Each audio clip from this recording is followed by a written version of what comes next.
Hello, my name is Stina Cowan, and it is my pleasure to welcome you to this Filmmakers conversation, which is part of the 2022 Nordic Lights Film Festival. The Nordic Lights Film Festival is part of the National Nordic Museum's programming, and it is such a privilege to have you, all you filmmakers here with us today. And we are thrilled to partner with NFFTY for the second year in a row. NFFTY is the National Festival for Talented Youth and a very important festival with alumni from all over the world. Today, we have filmmakers from Norway and Denmark with us, and we are very happy to have Dan Hudson here, Executive Director of NFFTY, who will moderate this conversation. And so I will leave this in Dan's very capable hands, and I want to thank you, filmmakers, for joining us today and sharing your films with us. Thank you.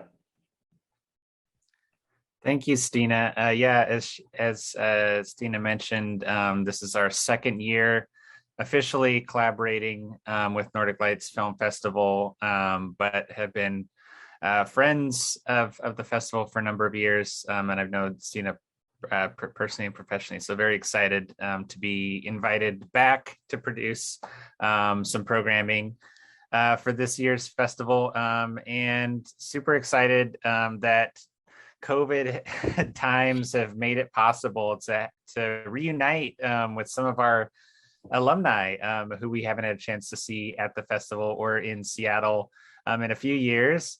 And I'm so excited to be speaking with some of them today and talking about some of their new work. That's another exciting thing for us as a festival, is to see you continue to grow and develop your craft and your storytelling, and was really excited by the batch of films that we were able to co-program with Nordic Lights Film Festival this year. So without further ado, I'll ask you to introduce yourself and what film or films you have screening as a part of the festival this year. And I'll kick it off to you, Tanne. Why don't you start? Yes, hello. I am Tanne Sommer, and I'm a film director from Denmark. And I have a film called Holy Hen in the program. Wonderful. And Emilie? Hi, my name is Emilie Beck, and I have When You Left and Will You Take Me Back? Awesome. And Mauritz, how do I pronounce that correctly? I'm sorry. You can say both Mauritz and Mauritz. In Norwegian, it's Mauritz. So my name is Mauritz Solberg, and I'm from Norway as well. And I have the film Juli in the festival. July, I would probably say in English. Yeah, so welcome to all of you. One of the things that NFFTY focuses on is emerging directors, and for us at our normal festival in Seattle, which we produce each year, coming up in just a few months for our next edition. We work with filmmakers 24 and under, but all of the work that you are screening as part of this showcase was made when you were 25 or older. So we couldn't screen it at NFFTY, but we're super excited to showcase it here. And I'm wondering if you could share a little bit about your experiences as an emerging filmmaker, either in Norway or Denmark, however you want to answer that question. What is it like to be, in your, I guess maybe most of you are probably still in your 20s.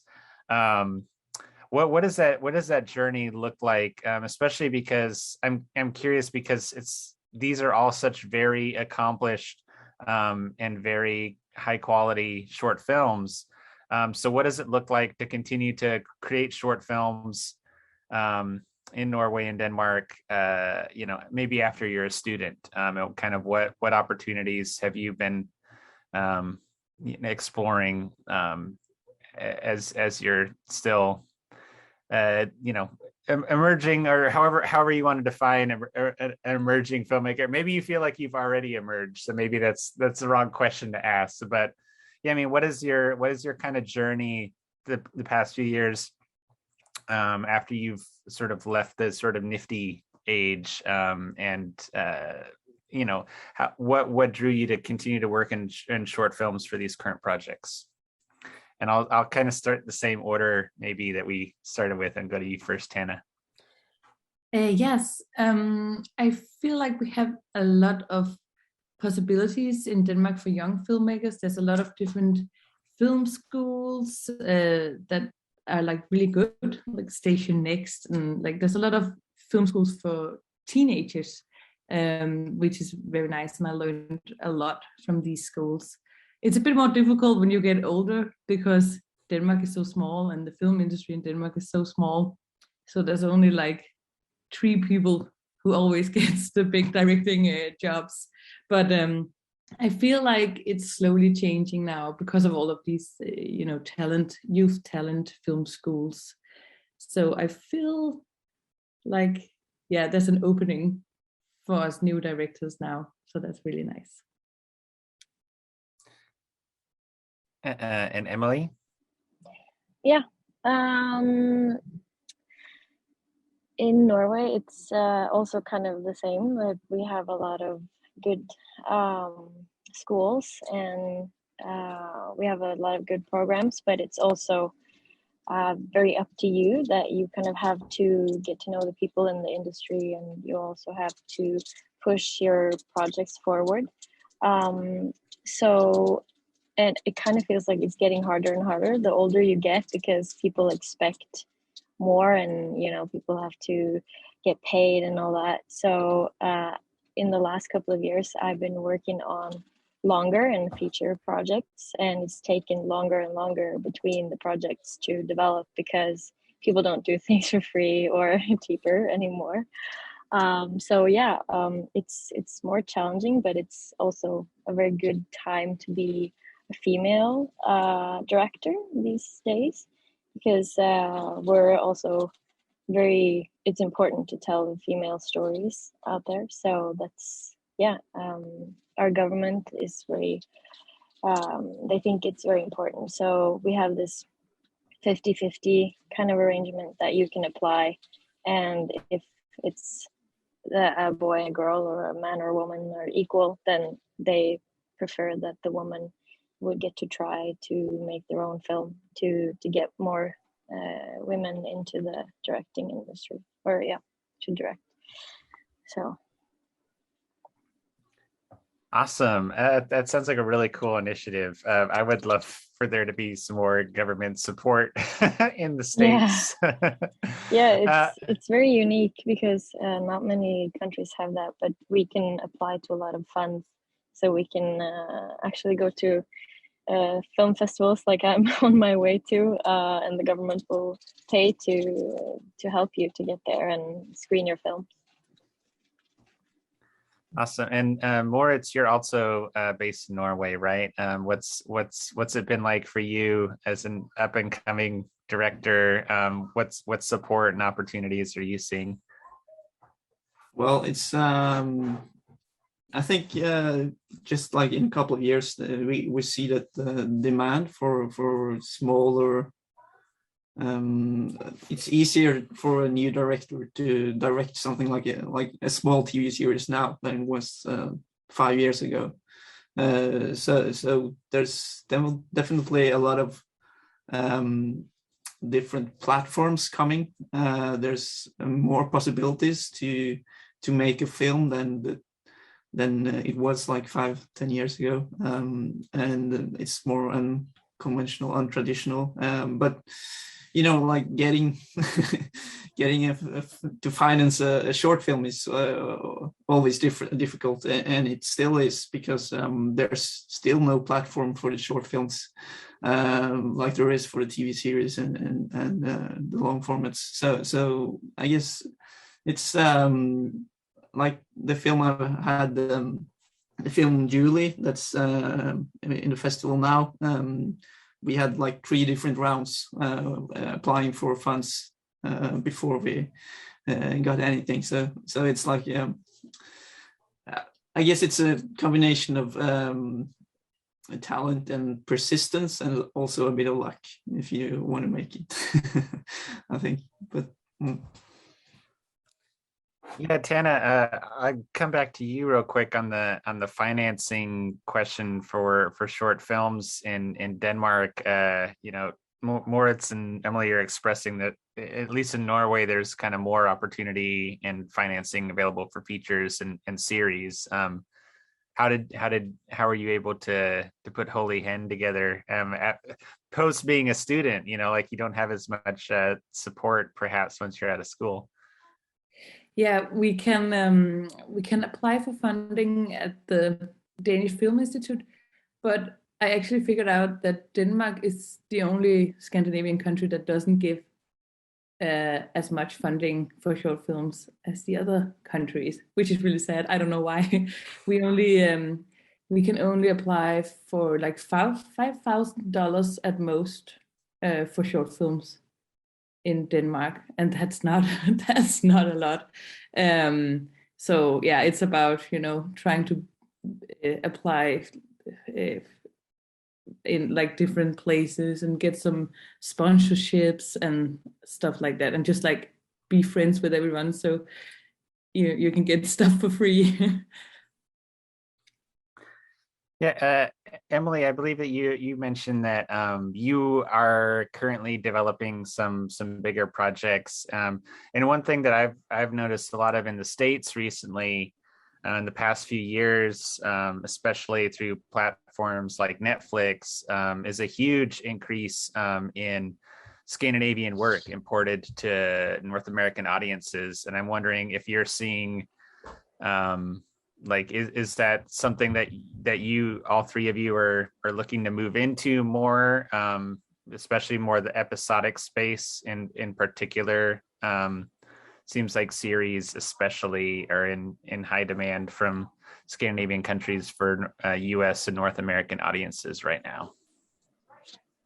Yeah, it's insane actually how much Netflix is coming to Scandinavia and wanting to make things with us. I actually co-directed a feature that's coming on Netflix Global this summer. So I co-directed last year. It's a youth film coming of age, and it's very nice that they're coming to Norway, but it also is so new to everyone, so people don't even know like what do they want and what kind of projects do they take in, and can we apply funding for them, the projects from the Film Institute and also from Netflix. And so it's a lot of confusion going on right now, and also a lot of other streaming platforms are coming, and they need more and more, and we're such a small industry, so we're now trying to get people from other countries to come and help us out, because it's a lot of stuff going on, but still it's hard to get through and to be a director that these big platforms trust. So that's why I feel like it's good that I got the opportunity to co-direct, because then I could kind of like sneak my way in and get more and more trust from Netflix. Mauritz, Tanne, what are you working on? Like what are some of your next projects or things that you've got cooking in the pipeline? Netflix is also very interested in Denmark, in all the Scandinavian countries, which is good. So I have a pilot for a Netflix series I'm writing on now, and trying to get through in collaboration. Yeah, with Netflix already. What do you call it? Supported it. So it's very exciting to see. It's about like Greenland is a part of Denmark, so it's about Greenlandic mythology. So it's very exciting and very Scandinavian. So we hope Netflix is gonna love it.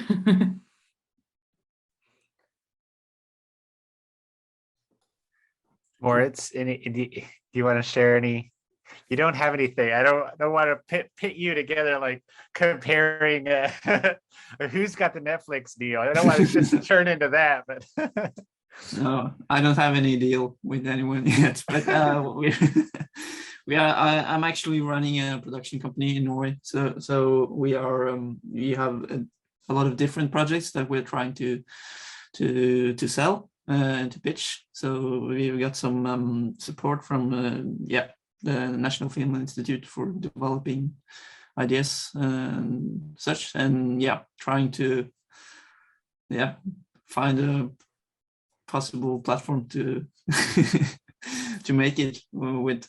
So there's a lot of possibilities now. I think that's really cool that also a young production company can reach out to the big streaming platforms. But we don't have the contact information to everyone, so we're trying to navigate the space there. But the producers are doing that. I'm just that's awesome to hear. I'm actually very heartened to hear that you all are working. I mean, that's one thing for us at NFFTY. We always want to see our alumni actually navigate and try to figure out a way to make that work. So that's exciting to hear. Taking a step back again to these current projects that are playing at the festival this year. I'm super curious. We're talking a little bit about how you had to finance these films and kind of what support exists currently for filmmakers wanting to make shorts in Norway and Denmark.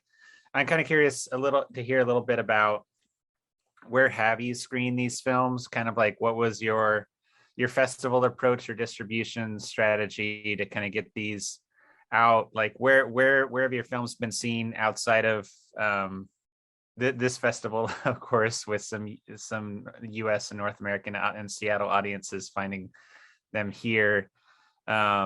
What is it like now trying to get your short work seen either at festivals, and just like what has been some of the audience reactions to it, as far as like within Scandinavia and then also outside of Scandinavia, if you had a chance to screen with any online platforms or festivals yet? Can I start? Yeah, because I haven't screened my film yet because it finished in December last year, so it's like I'm waiting for festival responses. So this will actually be the first place, I think. Oh wow, world premiere, nice. All right. So we'll have you'll find some way. Maybe Stina can get some way to get some audience response and feedback to you. Yeah. Who knows how that works with these virtual festivals and stuff. Tanne, maybe do you want to share a little bit about how and where and when Holy Hen is screened so far and kind of audience response? It's gone very nice. I'm very happy. It's screening at a lot of different festivals, mostly in America. There's a new screening each month, so it's really nice. That makes me really happy. Unfortunately, I can't really see how the people react because it's all online. It's very sad, but I have shown it a couple of times in Denmark also. People have been it has been really amazing to see that people have been laughing. So it kind of worked out as I wanted it to be. So yeah, it has been really good. Awesome. And Emilie, this is maybe a slightly different question for you because you have two films screening in the festival. But I maybe just if you want to talk about both of them, or I'm not sure what the release has been like for these two. Yeah, both of these films got out during Corona. So we shot When You Left the story about the two sisters in 2019, and it was actually supposed to premiere in March 2020. So that didn't happen. We had a small premiere that summer with the crew. And then it's been actually screened. Let me see, I had it right here. Oh, it's a tunnel coming. At the Short Film Festival in LA. And one more, I'm not really sure, Folkestone Short Film Festival. And then the other one, I actually said the wrong title earlier because the English one is Do You Want Me Back? And that is, that's actually not been screened anywhere either. It's been on a web, like on a newspaper TV site, or what you call it. Like you can click and make or pay like 10 crowns or just $1 or whatever, and then you can watch some films. So yeah, that's about it. Well, I think all three of your experiences just speak to how strange it is to be doing this still, almost 2 years in, to these virtual screenings. I really hope that all three of these, or I should say all four of these, all three of your work are absolutely astounding. I would love the chance to see them on a big screen. So even if you don't get a chance to do that with an audience, I hope you've at least had a chance to do a cast and crew screening in a screening room or something at some point, because at the very least, people should be watching with headphones on and stuff. Watch on a good screen and a good setup, because you all put in such lovely sound design and everything into your work.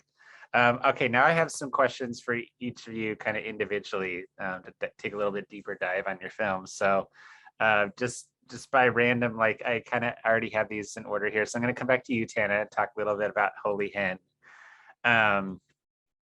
One of the things for me that I found interesting about this film, kind of maybe a little bit as watching as a U.S. Audience member, is I was wondering the sort of religious tropes in the film, and just wondering, what sort of milieu were you kind of working with for these characters, and sort of the backstory of this village that they were set in. It seemed to me like maybe there's a very aging population, and that there wasn't very many parishioners at this church. And it kind of made me think of these times in the history of the church in Europe, where relics or miracles and that sort of thing would be kind of used as a way to entice the faithful to come back.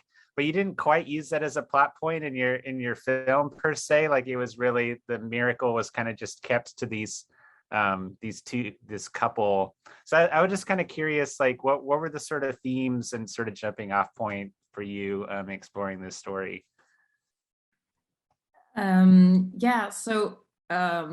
It's the environment is in the film is the environment I grew up in.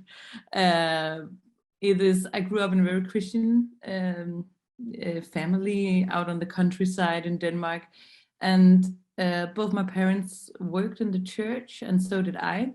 So every Sunday I was in church, and I saw these 1 to 3 very old people sitting there. They were almost on the verge of distinction, sitting in the church being bored, and I just thought it was really funny, actually.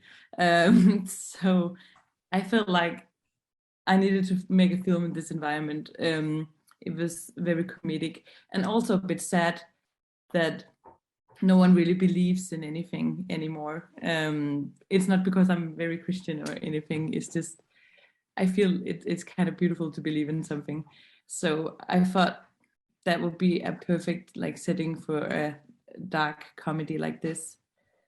And besides the Christian theme and the vegetarian theme, I also found it very important that this should be a story about a woman who learns to stand up for herself and what she believes in. And I really hope that was shown in the movie, because that was like also one of the main things.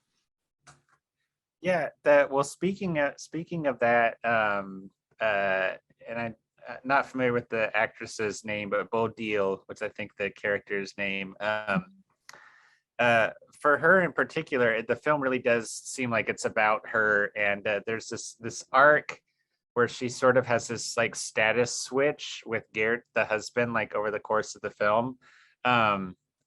And I was just wondering, and there were very beautiful, nuanced performances in such a short piece. And so I was wondering, what was it like working with your actors? Did you do a lot of rehearsal? What did you possibly shoot the scenes chronologically to kind of keep the characters in the headspace of how they were moving through that sort of the arc, and kind of like switching roles a bit in their dynamic? We actually didn't rehearse that much, because I just sat down and talked a lot to them about like before we shot every scene, like where are we, where are you now in like what do you call that, power relations. And so that's how we just did it. Of course, we met a couple of times and rehearsed a bit, but they are the two actors are some of the most famous actresses and actors in Denmark. So I was they were very busy, and I was so scared of them to begin with. But we sat down and we talked, and I think that just made it all work. Yeah, and yeah, I love the film. I think it was great. So thank you so much for sharing it with NFFTY and with Nordic Lights Film Festival. Kind of doing like a full sort of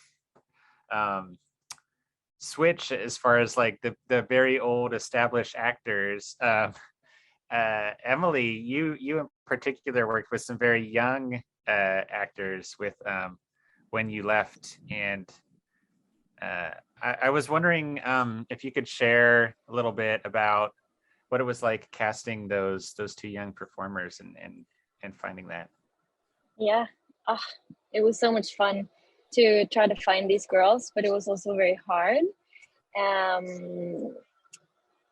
The oldest, Thea, she's actually starting to get very well known. She's done a British show, The Last Kingdom, I think, as well. So she's very up and coming, and I've known her for several years. So I knew that I wanted to take her in on an audition, but since they were supposed to be sisters, they also had to kind of look like each other a bit. And the youngest one, she was just so shy when she came in to the audition, and it was a very hard scene. It was the scene where they were supposed to fight, and she just like switched, and she was someone else, and she had like tears in her eyes, and she was like so into the scene. And when we cut, I think we had to like ask her, "You okay? Like, was this like a hard thing for you?" And she was like, "No, what do you mean? I'm acting." I'm like, "Oh yeah, sure." Oh, I'm sorry, I just like, you were so good, I thought it was real. So then when we tried those two together, we kind of knew that we found our actors. So yeah, it took a while, but I'm happy that we ended up with those two.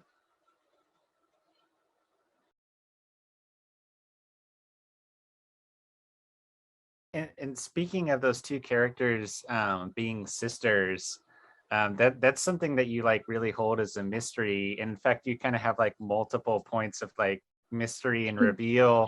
And actually, yeah, to me, you don't actually ever reveal what happens with the mother in the course of the film too. So I'm curious, yeah, like what was the scripting process for this? Like how many revisions did you go through to kind of get so many plot points and beats in such a short period of time? Yeah, I knew that I wanted to make a film where we just jumped into like a life, and not with over explaining something that did happen, or a relationship. It was just like you get a glimpse, 10 minutes of someone's life, and that's about it. So I didn't want to explain anything, and work with what those few lines would mean. And I think it was the actors helped me a lot with I didn't really understand why she said this, and all that. And I think I worked on the script for like 2 years or something. We struggled with finance as well, so then I had to rewrite and everything. And it's crazy because it's 13 minutes or something. You don't even know. It's hard to tell a story in such short time. But yeah, my main goal was to just try to get as much as you can from a life, and also understand that something happened, but it's not important. The most important thing is the relationship here and now. So I hope that I made it work. And yeah. Well, I'd say so. That's exactly what I got out of the film. And I'm sorry you had such a long period of trying to get this made, but I'll just say that I think that the end product is all the stronger for it, probably, for all those revisions, and just like getting as much. It felt in some ways it felt almost like a feature film, but just like in a short, like it had all the sort of arc and beat that you would expect. So it's a very satisfying full story. So excellent job. Thank you. Thank you so much. Yeah, and just since we're on you, Emilie, I just want to talk briefly about your other film, which is very different. Yeah. And one of the it's almost like a sketch, almost just like in its kind of conception and construction. And I love this idea of like a Freudian slip becoming the real reason why she came to see him in the first place. It's something I'd never seen in a film before, at least not done quite in this way. And so I'm wondering, like, for you, like, just what's like your interpretation of the character? Like, did she specifically intend to try to like make this sort of like John Cusack with the the boombox like moment of like confessing her love, or did she just like actually like sort of take that moment and be like, oh, actually, like, it's out there now, I'm gonna like run with it? Yeah. All right, so I have to tell the story behind the script, because I met this actress. Her name is also Thea, as the other girl, and she said that her and her boyfriend, they weren't actually having like a good relationship. She was scared that he would leave her, and then she said, it's kind of awkward if he kind of like breaks up with me now, because I have all his stuff, and I have like a bunch of his DVDs in the car. And I'm like, yeah, like if he breaks up with you and you just have to give them back, and then you would just say, hey, here's your DVDs, do you want me back too? And then we started to like improvise the whole movie, and that's about it. Everything, like, I think we wrote the script in 5 minutes or something, because we just improvised the whole scene, and just looking through her eyes, and how awkward and how fun that would be, because she was like, I really hope he doesn't break up with me. So the whole point of the thing is that she's taking these DVDs to his place and tries to get him back, and then she kind of backs out a bit, because she doesn't really know what he feels like, and then she doesn't want to lose her pride, and then she just like digs herself like a big hole. And finally, when she's like, okay, I'm just gonna ask, he's like, I can't hear you, and she's like like, oh my gosh, like I really tried, and then okay, whatever, it's not meant to be. No, it was great. I loved it. Thanks for making that film and sharing it with us. Mauritz, wow, your film, oh my God. Talk about like a very different film from these other films. I mean, not that different in that there's, some similar, kind of coming of age types of moments explored with, might have some overlap with some of Emilie's work, but other than that, it's just like a very different film. And it tonally, like I was so impressed by the way that you kind of like shift the tone moment to moment and like actually made it feel like one cohesive film and pulled me on the edge of my seat all the way along the whole time. And a lot of that just kind of really depended to me on some sound design and some other like editing and production choices. So I was wondering, did you include those details from the very beginning in your shooting script or storyboarding phase, or did some of those come together more on set or during the post-production? I think it's a combination of things, but there was definitely some of the elements were written in the script from the start and like from the director's note that you have to give to them in order to ask for money or finance. So it was part of the plan, making like these elements or pulling elements from maybe a thriller genre or horror genre. And if you have seen the film Midsommar, which is like this horror film just outside in the open, I got some inspiration from that film in the way of it kind of builds suspense and you make you feel unwell just by making this pressured atmosphere, like you're outside but it's so hot that you can't really breathe, and that feeling can be both positive and negative, and that's which we play with in the movie, because in the start of the film everyone is so relaxed and so happy, and in the end it's you don't really want to be there, and maybe it's like this contrast that we played a lot with.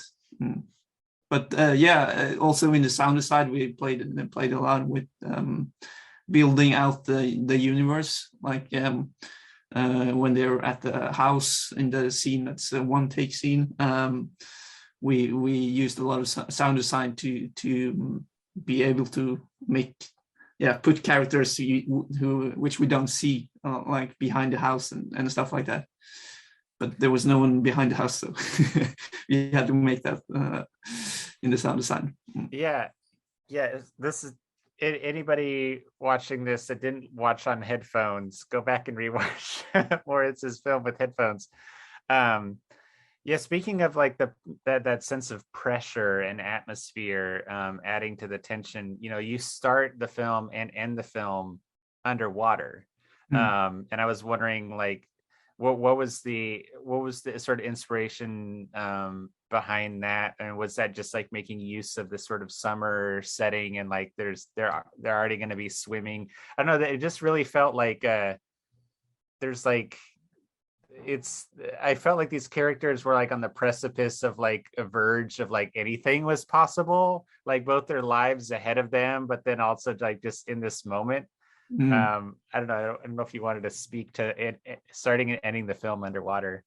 I think it's it's kind of the feeling the main character has where he's in between sort of in his life, and he feels like maybe the other guys are ahead of him, and he just wants to be in that summer month experience where it's like a different world, that's different from everything else, and when he's underwater, that's maybe where he can get away from it all, because he feels that the experience he had and the things they said to each other and the choices they made were he doesn't want to handle that, as he doesn't want to handle his life. Maybe it's in a way. Yeah, but in some ways, his decision to actually handle something is what gets him the girl, right? Yeah, absolutely. But I don't know if feel so good about it in the end. It's yeah. Yeah. I was uneasy easy the entire time. So just like an excellent from that standpoint. And speaking of, keeping your audience uneasy and sort of untethered, that you had almost a 5-minute single take shot kind of right in the middle ish of the film. And I was wondering how many times it took you to get that, because obviously you're working outside, so you have to work with the time of day and lighting and everything, and other environmental factors. Yeah, that was that was a stressing shoot, but yeah, it was actually over 5 minutes, but it actually feels a little bit shorter, and that's good, I think. But we had the location we had wasn't ideal, because there's a big road, like a highway, just outside behind the trees that you don't see. So we had to shut that down, or like to stop the traffic in both ends. And between each take, we let the traffic go, and then there was total chaos. But when the traffic was stopped, it was completely silent. And we took 7 takes, with 1 trial take without the camera, and I believe we used. I believe we used the last one, actually. I think so, or the second to last. But yeah, the lighting was best on the second one, I think. But and then, but when you have made up your mind that this is going to be a 1 take, you have to like make compromises on what you yeah, what's best, if it's the acting that's prioritized, or if the camera was on the perfect angle, or if the sound was good enough. So you have to like make a decision on what you want to, because you can't cut in between. So it was I think it gave a really good effect, but it was a lot of work to get it done. Yeah.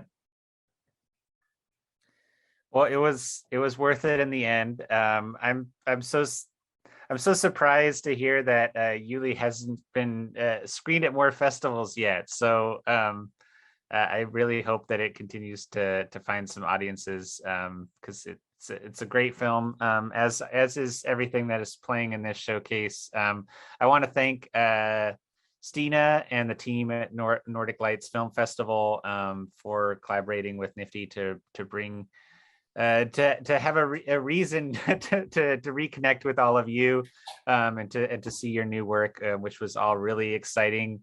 Hope to continue to see more of your work in the future, and possibly we can do something like this again someday, hopefully also in person sometime. It's so lovely to see you here in Seattle again, or maybe NFFTY can be coming out to Denmark or Norway at some point in the future.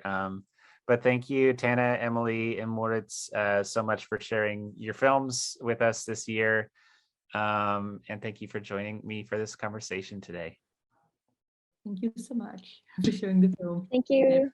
Thank you.